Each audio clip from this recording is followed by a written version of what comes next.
Hello friends, welcome to my YouTube channel your study guide. तो friends, जैसा कि आप लोगों को पता ही होगा कि हम लोग एसएससी जीडी का प्रीवियस ईयर का जीके जीएस के क्वेश्चन को हम लोग इसमें सॉल्व कर रहे हैं। और आज का हम लोगों का प्रैक्टिस सेट नंबर 4 है। एक शिफ्ट के सारे जीके जीएस के क्वेश्चन को हम लोग एक वीडियो में सॉल्व करते हैं, आप लोगों को पता होगा। आज हम लोगों का ये प्रैक्टिस सेट नंबर 4 है, यानी कि 1 फरवरी 2023 को जो चौथी शिफ्ट में पेपर हुआ था उसके जीके जीएस के क्वेश्चन को हम लोग इसमें सॉल्व करने वाले हैं। मैंने पूरा 20 क्वेश्चन एज टी वही क्वेश्चन लिया है जो एग्जाम में पूछे गए थे, इसलिए वीडियो को लास्ट तक जरूर देखिएगा। तो चलिए बिना टाइम वेस्ट किए हम लोग इसे सॉल्व करना स्टार्ट करते हैं। और अगर पिछला तीनों वीडियो आप लोगों ने नहीं देखा है तो उसे भी जरूर देख लीजिए, क्योंकि प्रीवियस ईयर के क्वेश्चन को आप लोग सॉल्व करेंगे तो कई क्वेश्चन तो इसी में से आप लोगों को मिलने हैं एग्जाम में। दूसरा, आप लोगों को पता चलेगा क्वेश्चन आता किस लेवल पर है। तो प्रीवियस ईयर के क्वेश्चन को सॉल्व करना बहुत ज़रूरी है। चलिए अब हम लोग बिना टाइम वेस्ट किए इसे सॉल्व करते हैं। देखिए पहला क्वेश्चन क्या है, राष्ट्रीय स्तर की क्रिकेट चैंपियनशिप रणजी ट्रॉफी कब शुरू की गई थी। पूछा जा रहा है डैश में शुरू की गई थी, यानी कि कब शुरू की गई थी। तो पहला क्वेश्चन हम लोग यहाँ से ये ध्यान रखिए कि रणजी ट्रॉफी किससे संबंधित है। कई बार क्वेश्चन यही पूछा जाता है रणजी ट्रॉफी किस खेल से संबंधित है, तो ध्यान रखिएगा क्रिकेट से। किससे संबंधित है? क्रिकेट से। तो राइट आंसर क्या हो जाएगा? ऑप्शन, इसका राइट आंसर होगा ऑप्शन सेकंड, यानी कि 1934-35 में रणजी ट्रॉफी की शुरुआत हुई थी क्रिकेट के लिए। तो ध्यान रखिएगा, दो क्वेश्चन यहाँ से आप लोगों को ध्यान रखना है कि रणजी ट्रॉफी किस खेल से संबंधित है, तो क्रिकेट से संबंधित है। दूसरा, ये कब शुरू की गई थी, तो 1934 और 35, यानी कि ऑप्शन सेकंड इसका राइट आंसर है। अगला क्वेश्चन देखिए, क्वेश्चन नंबर सेकंड क्या है। फ्रेंड्स, सारे क्वेश्चन प्रीवियस ईयर के ही हैं, इसलिए वीडियो को लास्ट तक जरूर देखिएगा। देखिए क्वेश्चन क्या है, 2013 का राष्ट्रीय खाद्य और सुरक्षा अधिनियम national food and security act 2013 Bharat की ग्रामीण आबादी के डाट डाट को सब्सिडी वाला खाद्यान्न प्रदान करता है। तो देखिए जो क्वेश्चन यहाँ पर है कि 2013 का राष्ट्रीय खाद्य और सुरक्षा अधिनियम यानी कि national food security act 2013 Bharat की ग्रामीण आबादी के 75%, राइट आंसर क्या होगा? 75%, 75% को सब्सिडी वाला खाद्यान्न प्रदान करता है। ये जो अधिनियम है ये 75% को क्या करता है? खाद्यान्न प्रदान करता है। ध्यान रखिएगा, क्वेश्चन पूछा गया था, मेरे द्वारा नहीं बनाया गया है, जो कठिन है सरल है। अगला क्वेश्चन देखिए, राधा श्रीधर ने 2018 में डाट डाट में संगीत नाटक अकादमी पुरस्कार जीता था। तो यहाँ पर आप लोग ऑप्शन देख लीजिए सारे, ओडिसी, मणिपुरी, कथक या भरतनाट्यम। तो राइट आंसर हम लोगों का क्या हो जाएगा? भरतनाट्यम इसका राइट आंसर है। भरतनाट्यम आप लोगों को पता होगा कहाँ का क्लासिकल डांस है, ये कई बार क्वेश्चन पूछा जाता है। तो भरतनाट्यम तमिलनाडु का क्लासिकल डांस है।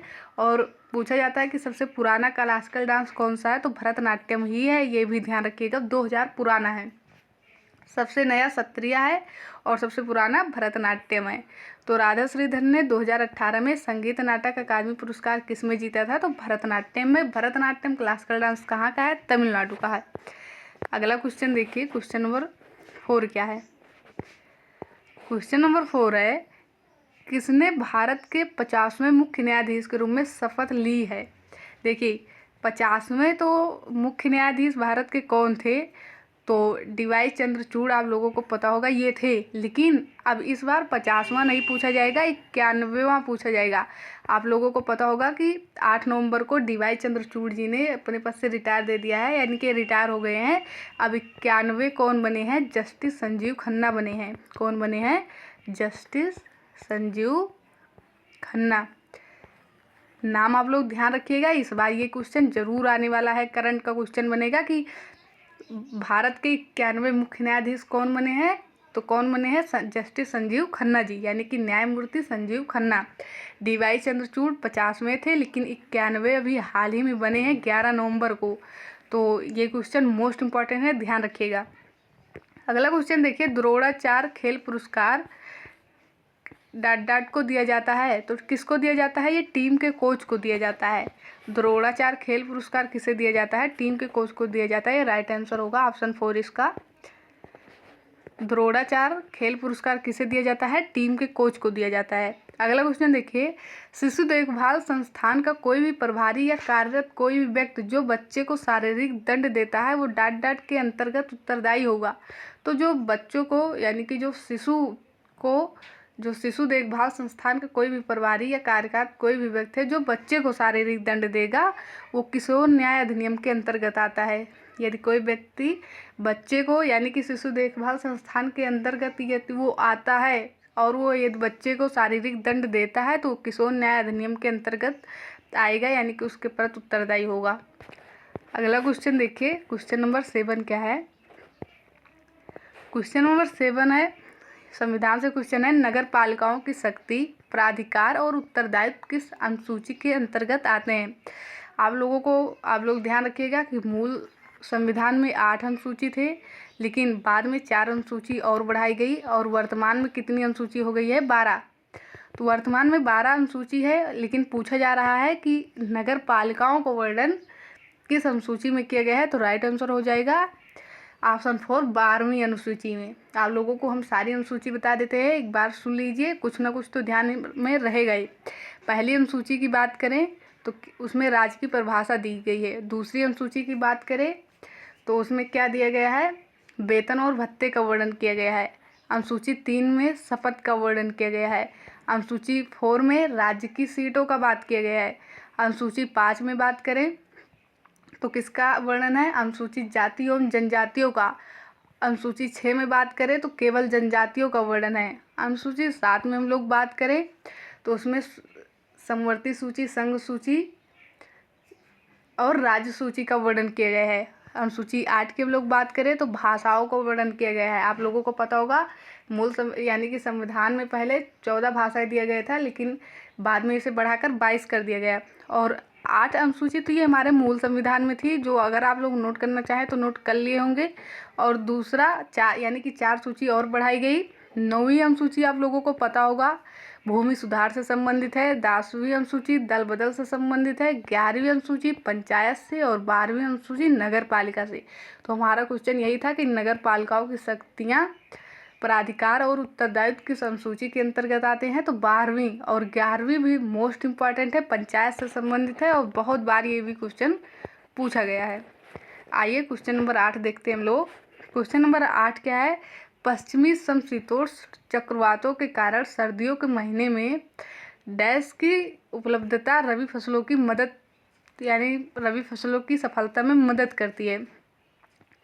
तो वर्षण जो है ये इसका राइट आंसर होगा। पश्चिमी समशीतोष्ण चक्रवातों के कारण सर्दियों के महीनों में वर्षण की उपलब्धता रबी फसलों की सफलता में मदद करती है, ये इसका राइट आंसर होगा। जियोग्राफी से क्वेश्चन था। क्वेश्चन नंबर 9 क्या है? देखिए, निम्न में से कौन सा अपघटन का दूसरा चरण है? तो अपघटन आप लोगों को पता होगा निच्छालन। अपघटन का दूसरा जो चरण होता है वो निच्छालन होता है।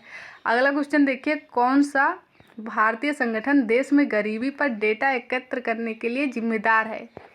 तो गरीबी के लिए डेटा एकत्र करने के लिए जिम्मेदार कौन होता है? राष्ट्रीय नमूना सर्वेक्षण संगठन।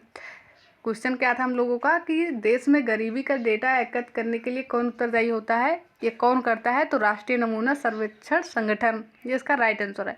अगला क्वेश्चन देखिए, क्वेश्चन क्या है? सितंबर 1948 में भारतीय सेना ने अपने हस्तक्षेप द्वारा किस रियासत पर अधिकार स्थापित कर लिया था? तो देखिए 1948 में, सितंबर 1948 में भारतीय सेना ने हैदराबाद रियासत पर अपना अधिकार स्थापित किया था। सितंबर 1948 में भारतीय सेना ने हैदराबाद पर अपना अधिकार स्थापित किया था। अब आप लोग यहाँ से 2 क्वेश्चन ध्यान रखिएगा, आप लोगों को बता रहे हैं। पहला, रियासत मंत्रालय के प्रमुख कौन थे, ये क्वेश्चन आता है। तो कौन थे? सरदार वल्लभ भाई पटेल जी। कौन थे? सरदार वल्लभ भाई पटेल जी रियासत मंत्रालय के प्रमुख थे। लेकिन वही पूछ लिया जाए कि रियासत मंत्रालय के सचिव कौन थे, तो वीपी मेनन जी थे। कौन थे? वीपी मेनन जी। ये दोनों क्वेश्चन एग्जाम में पूछे जाते हैं कि रियासत मंत्रालय के प्रमुख तो पटेल जी, और अगर पूछा जाए कि सचिव कौन थे तो वीपी मेनन। इन दोनों लोगों का बहुत योगदान था जो इतनी रियासतें भारत में शामिल हुई। तो हैदराबाद भी उसमें से एक था जो कि 1948 में शामिल हुआ। अगला क्वेश्चन देखिए, क्वेश्चन नंबर 12 क्या है? क्वेश्चन नंबर 12 है, निम्नलिखित में से किस मौर्य राजा ने धम्म की अवधारणा को लोकप्रिय बनाया था? तो सम्राट अशोक ने। इन्होंने धम्म की अवधारणा को लोकप्रिय बनाया गया था। और अभी हाल ही जो अभी एमटीएस का पेपर हुआ उसमें पूछा गया था कि मौर्य वंश के संस्थापक कौन थे? तो चंद्रगुप्त मौर्य। ये भी ध्यान रखिएगा, मौर्य वंश के संस्थापक चंद्रगुप्त मौर्य। और धम्म की अवधारणा को लोकप्रिय किसने बनाया था? तो अशोक, सम्राट अशोक ने। ये भी ध्यान रखिएगा। सम्राट अशोक के शिलालेख से बहुत क्वेश्चन पूछा जाता है। एक उपकरण, देखिए क्वेश्चन 13 क्या है, एक उपकरण जो परिपथ में धारा की उपस्थिति का पता लगा सके उसे किस रूप में जाना जाता है? तो एमीटर होता है। राइट आंसर ऑप्शन 3 है। एमीटर के द्वारा परिपथ में धारा की उपस्थिति का पता लगाया जाता है। साइंस का क्वेश्चन है, ध्यान रखिएगा इसे। एमीटर के द्वारा क्या किया जाता है? परिपथ में धारा का पता लगाया जाता है। क्वेश्चन नंबर 14 क्या है, किसी पर्वत के प्रतपौन दिशा में स्थित शुष्क भूमि के क्षेत्र को क्या कहते हैं? तो किसी पर्वत के प्रतपौन दिशा में स्थित शुष्क भूमि को वर्षावंचित क्षेत्र कहते हैं। क्या कहते हैं? वर्षावंचित क्षेत्र। ऑप्शन ए इसका राइट आंसर है। क्वेश्चन नंबर 15 क्या है, 2 क्वेश्चन आए थे पॉलिटी से। क्वेश्चन है, मई 2022 में किस राजनीतिक नेता ने पार्टी नेतृत्व के साथ मतभेदों के चलते भारतीय राष्ट्रीय कांग्रेस छोड़ दी थी? तो कपिल सिब्बल जो हैं इन्होंने कांग्रेस को छोड़ दिया था। अब यहाँ से जो क्वेश्चन पूछा जाता है हिस्ट्री से, एक ध्यान रख लीजिए, ये तो करंट का क्वेश्चन था, इस बार करंट का दूसरा कोई क्वेश्चन आएगा। लेकिन जो कांग्रेस से क्वेश्चन आता है, देखिए पूछा जाता है भारतीय राष्ट्रीय कांग्रेस की स्थापना कब हुई थी? तो भारतीय राष्ट्रीय कांग्रेस की स्थापना 28 दिसंबर 1885 में हुई थी। कब हुई थी? 28 दिसंबर 1885। बहुत ये क्वेश्चन बहुत पूछा जाता है, आप लोग ध्यान रखिएगा। पूछा जाता है भारतीय राष्ट्रीय कांग्रेस की स्थापना कब हुई थी? तो कब हुई थी? 28 दिसंबर 1885 में। व्योमेश चंद्र बनर्जी इसके संस्थापक पूछे तो ए ह्यूम, और पहले महासचिव पूछे तो कौन थे? तो पूछा जाए संस्थापक कौन थे इसके, तो ए ह्यूम, आप लोग ध्यान रखिएगा। अगला क्वेश्चन देखिए, व्योमेश चंद्र बनर्जी इसके प्रथम अध्यक्ष थे। क्वेश्चन नंबर 16 देखिए, यानी कि भारतीय राष्ट्रीय कांग्रेस की अगर पूछे कि संस्थापक तो ए ह्यूम और पहले महासचिव तो व्योमेश चंद्र बनर्जी बताइएगा आप लोग। अगला क्वेश्चन देखिए, 15 मार्च 1950 को योजना आयोग का गठन किया गया, डॉट डॉट की अध्यक्षता में किया गया था। ये पूछा जा रहा है किसकी अध्यक्षता में किया गया था? तो 1950 में आप लोगों को पता होगा कि प्रधानमंत्री कौन थे? हमारे पंडित जवाहरलाल नेहरू जी। तो यही थे योजना आयोग के, यानी कि इन्हीं की अध्यक्षता में इसका गठन किया गया था। तो 15 मार्च 1950 को योजना आयोग का गठन पंडित जवाहरलाल नेहरू जी की अध्यक्षता में किया गया था। राइट आंसर ऑप्शन 3 है। आ गया देखिए, एक क्वेश्चन और आया है पॉलिटी से, यानी संविधान से। मंत्रिपरिषद सामूहिक रूप से किसके प्रति उत्तरदायी होती है? देखिए, अगर सामूहिक रूप से पूछ रही है तब तो लोकसभा आंसर होगा, यानी कि हम लोगों का आंसर इसमें क्या है? ऑप्शन ए राइट आंसर है। लेकिन यही पूछा जाए मंत्रिपरिषद व्यक्तिगत रूप से किसके प्रति उत्तरदायी होती है? तो हमारे प्रेसिडेंट, यानी कि हमारे राष्ट्रपति के प्रति। ये 2 क्वेश्चन मंत्रिपरिषद से यही बनता है कि सामूहिक रूप से किसके प्रति उत्तरदायी? तो लोकसभा। और व्यक्तिगत पूछे तो हमारे राष्ट्रपति, यानी राष्ट्रपति राइट आंसर होगा। क्वेश्चन नंबर 18 क्या है देखिए, क्वेश्चन नंबर 18 है, ऐसे सरकारी वस्तुएं और सेवाएं जो सीधे उपभोक्ता को नहीं बेची जाती हैं, उदाहरण के लिए रक्षा सामान, सड़कें, निम्न में से किसके अंतर्गत वर्गीकृत की जाती हैं? जो डायरेक्ट उपभोक्ताओं को नहीं बेची जाती वो किसके अंतर्गत आती हैं, किसके अंतर्गत वर्गीकृत की जाती हैं? तो सार्वजनिक वस्तुएं उन्हें कहा जाता है। क्या कहा जाता है? सार्वजनिक वस्तुएं। क्वेश्चन नंबर 19 स्टैटिक जीके से क्वेश्चन है, और ये क्वेश्चन बहुत बार कई एग्जामों में पूछा गया है, इम्पॉर्टेंट क्वेश्चन है। असम में कितने प्रकार के बिहू उत्सव मनाए जाते हैं? तो पहले तो जानिए, ऑप्शन ए इसका राइट आंसर है 3। अब 3 कौन कौन से ये भी जान लीजिए।